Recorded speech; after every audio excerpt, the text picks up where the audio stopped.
Hi everyone, welcome back to the channel. In this tutorial, I will show you how to make a transparent header in WordPress using Elementor in 2025. For that, first of all, you will have to simply open your web browser and then you just have to come into the WP admin panel of your WordPress.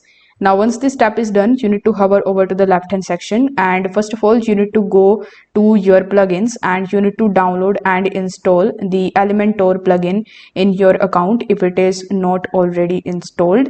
So click on the add new plugin, and here in the search bar of it, you need to simply search for Elementor. Now, once you are able to find Elementor, you just have to simply select the Elementor, and after that you will have to click on the activate button. So once it is activated successfully, you will have to create your free account there, and then Elementor will be available here. Now underneath Elementor you will see templates option, so simply hover over to templates and click on theme builder. Now over here in the theme builder you will see header.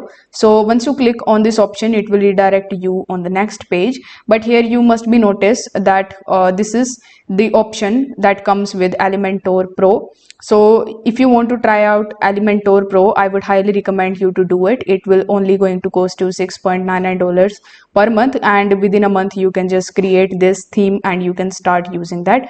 So if you have that option, if you have the pro plan of Elementor, you will be able to easily customize your header and you will be able to make the style as transparent. If this video helped you out, consider subscribing to the channel and liking the video. Thanks for watching.